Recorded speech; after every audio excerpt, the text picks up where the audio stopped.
الحمد للہ رب العالمین والصلاة والسلام علی رسول اللہ۔ حدیث کا سبجیکٹ کتاب الصیام، روزوں کی کتاب، روزوں کا بیان۔ اس سبق کے اندر، اس کتاب کے اندر، اس چیپٹر کے اندر 19 اسباق ہیں۔ آج انشاءاللہ ہم 10واں سبق پڑھیں گے۔ کیا روزے دار پچھنا لگوا سکتا ہے؟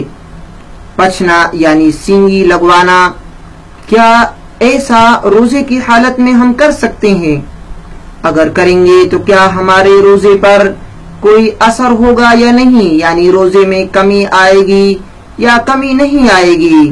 حدیث پاک کی روشنی میں آج اس مسئلے کو حل کرتے ہیں۔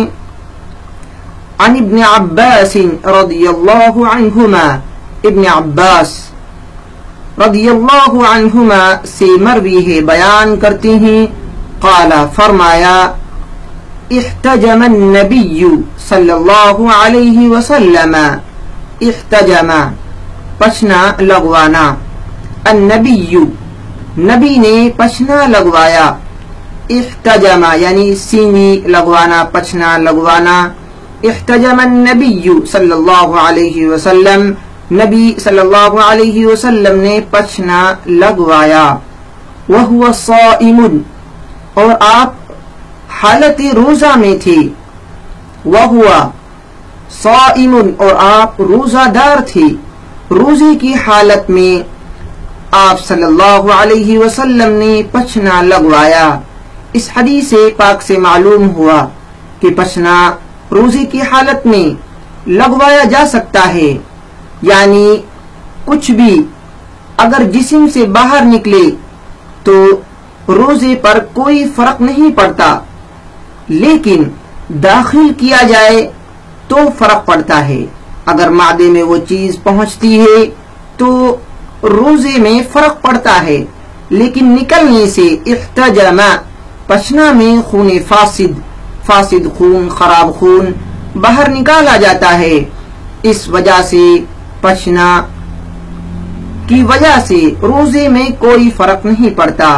نبی صلی اللہ علیہ وسلم پچھنا روزے کی حالت میں لگوایا کرتے تھے، اس وجہ سے اگر ہم کبھی روزے کی حالت میں پچھنا لگوائیں تو ہمارا روزہ خراب نہیں ہوگا، اس میں کوئی کمی نہیں آئے گی۔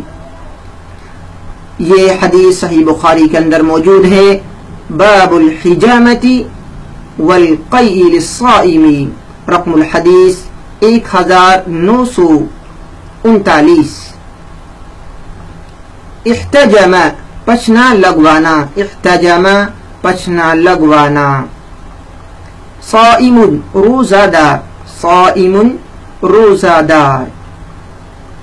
الغرض روزے کے بہت سارے اسباق، روزے کے تعلق سے مختلف مسائل حدیث پاک کی روشنی میں انشاءاللہ اسی واٹس ایپ نمبر پر آپ حاصل کر سکتے ہیں، ہمیں میسج کریں، اور اس انداز کے مختلف اسباق، لفظی ترجمہ قرآن کریم اور دیگر یہ تمام سبجیکٹس آپ اس نمبر پر ان تمام کے اسباق ویڈیوز حاصل کر سکتے ہیں۔ اللہ تعالی ہم سب کو بہتر انداز میں اسلامی تعلیمات حاصل کرنے کی توفیق نصیب فرمائے۔ آپ ان تمام ویڈیوز کو جو آپ تک ہماری جانب سے پہنچ رہی ہیں دوسروں کے لیے بھی شیئر کریں، یہ آپ کے لیے صدقہ جاریہ ہوں گی۔ اللہ تعالی ہم سب کو دینی تعلیم شوق کے ساتھ حاصل کرنے کی توفیق نصیب فرمائے، آمین۔ السلام علیکم ورحمۃ اللہ وبرکاتہ۔